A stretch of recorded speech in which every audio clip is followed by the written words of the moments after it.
शान्तं शाश्वतमप्रमेयमनघं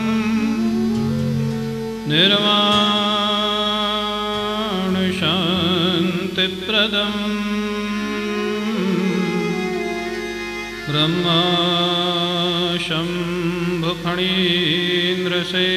ब्रह्माशम्भुफणीन्द्रसेव्यमनिशं वेदान्तवेद्यं विभुं रामाख्यं जगदीश्वरं स्वर्गुरुं मायामनुष्यं हरिं वन्देऽहं करुणाकरं रघुवरं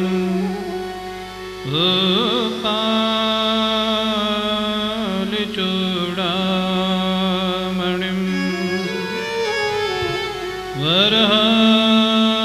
वरहापीडं नटवरवपुः कर्णयोः कर्णिकारं बिभ्रतवासः कनककपिशं वैजयन्तीं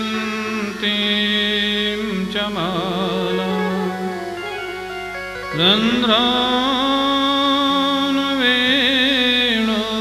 रन्ध्रानुवेणुरधरसुधया पूरयन् गोपवृन्दैः वृन्दारण्यं स्वपदरमणं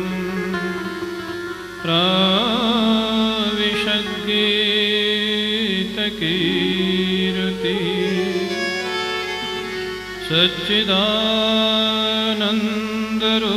सच्चिदानन्दरूपाय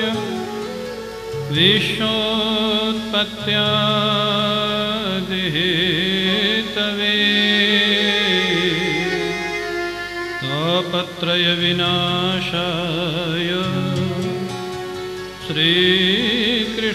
श्रीकृष्णाय वयं नमः। यं प्रव्रजन्तमनुपेतमपेतकृत्यं द्वैपायनो विरहकातरया जुहाव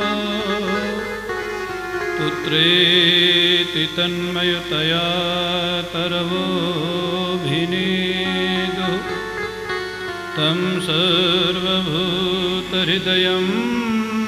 मुनिमानतोऽस्मि।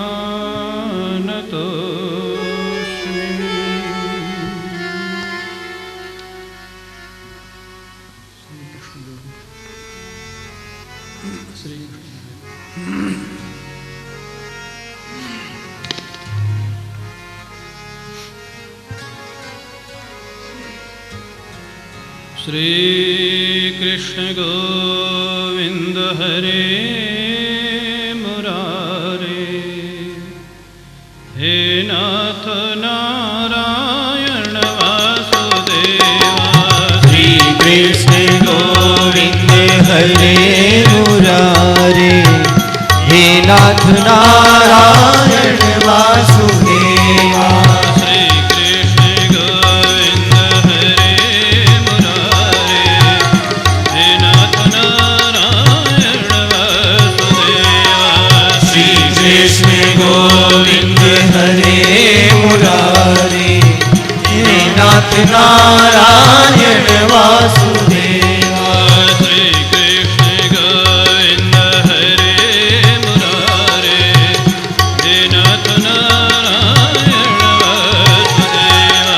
श्री कृष्ण गोविंद हरे मुरारे, हे नाथ नारायण वासुदेवा।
हरे मुरारे, हे नाथ नारायण वासुदेवा।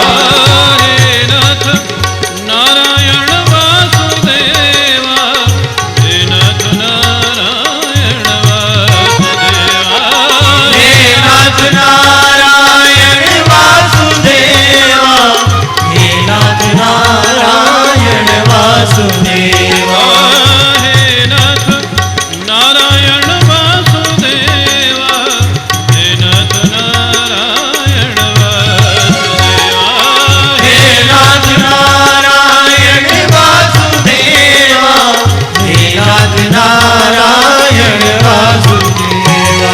श्री कृष्ण गोविंद हरे मुरारे, हे नाथ नारायण वासुदेवा।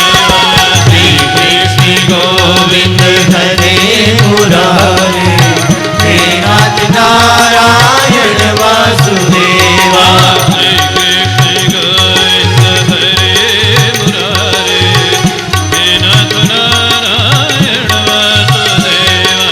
श्री कृष्ण गोविंद हरे मुरारे, हे नाथ नारायण वासुदेवा। श्री कृष्ण गोविंद हरे मुरारे, हे नाथ नारायण वासुदेवा। श्री कृष्ण गोविंद हरे मुरारे, हे नाथ नारायण वासुदेवा। हे नाथ नारायण वासुदेवा, हे नाथ नारायण वासुदेवा। हे नाथ नारायण वासुदेवा, हे नाथ नारायण वासुदेवा। हे नाथ नारायण वासुदेवा, हे नाथ नारायण वासुदेवा। हे नाथ नारायण वासुदेवा, हे नाथ नारायण वासुदेवा। श्री कृष्ण गोविंद हरे मुरारे, हे नाथ नारायण वासुदेवा। श्री कृष्ण गोविंद हरे मुरारे, हे नाथ नारायण वासुदेवा। श्री कृष्ण गोविंद हरे मुरारे, हे नाथ नारायण वासुदेवा। श्री कृष्ण गोविंद हरे मुरारे, हे नाथ नारायण वासुदेवा। हे नाथ नारायण वासुदेवा। हे नाथ नारायण वासुदेवा। हे नाथ नारायण वासुदेवा। हे नाथ नारायण वासुदेवा। हे नाथ नारायण वासुदेवा।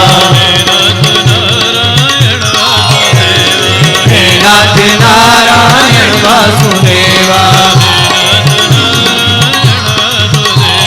हे नाथ नारायण वासुदेवा। हे नाथ नारायण वासुदेवा। हे नाथ नारायण वासुदेवा। हे नाथ नारायण वासुदेवा। हे नाथ नारायण वासुदेवा। हे नाथ नारायण वासुदेवा। हे नाथ नारायण वासुदेवा। हे नाथ नारायण वासुदेवा। हे नाथ नारायण वासुदेवा। हे नाथ नारायण वासुदेवा। बोले वृंदावन बिहारी लाल की जय। श्री सद्गुरुदेव भगवान की जय। जय जय श्री राधे।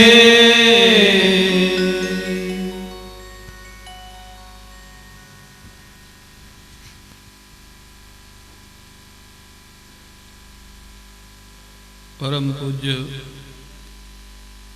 प्रातः स्मरणीय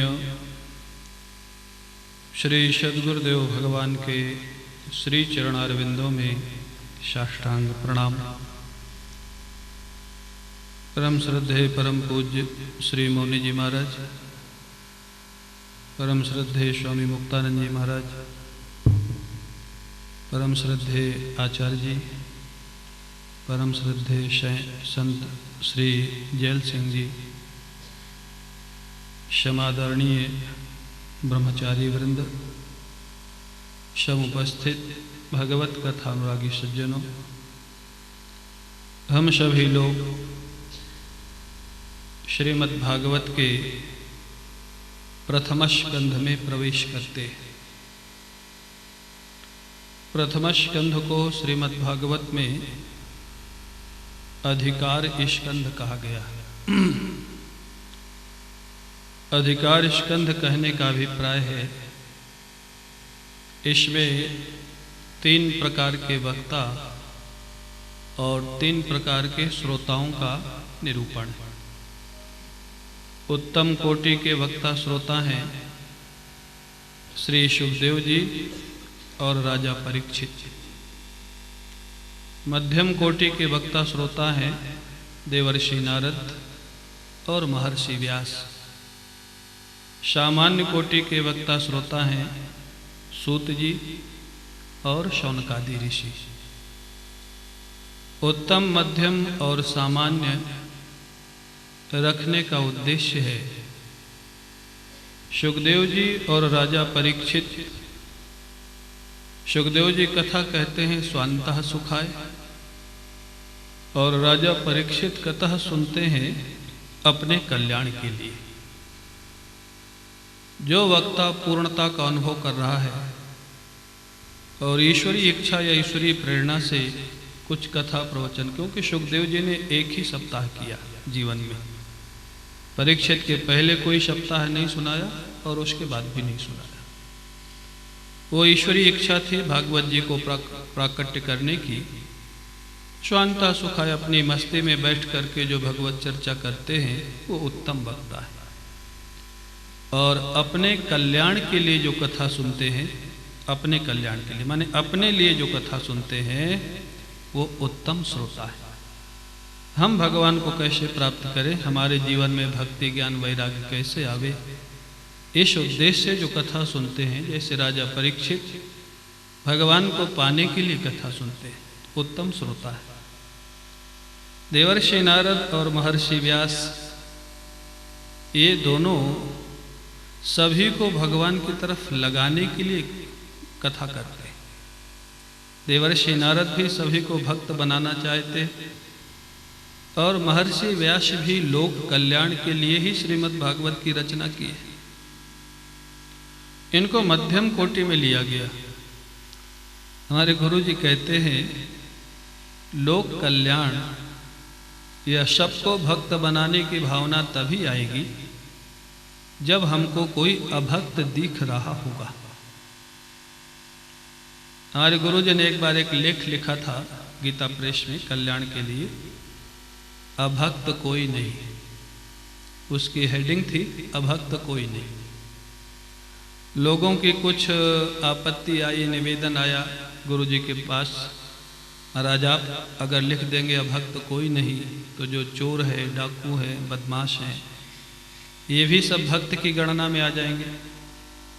तो आप इसमें कुछ अगर उचित समझे तो सुधार करें अपने लेख की जो हेडिंग है अभक्त कोई नहीं। तो गुरुजी ने सुधार भी किया, लेकिन बड़ी विलक्षण ढंग से। गुरुजी ने एक शब्द जोड़ दिया, भक्त की दृष्टि में अभक्त कोई नहीं। जो स्वयं भक्त है, जिसकी दृष्टि में सब भगवान का रूप दिख रहा है, सब भगवान की लीला दिख रही है, उसकी दृष्टि में अगर रावण भी कोई है तो भी रामलीला का एक पात्र है, और अगर भरत भी कोई है तो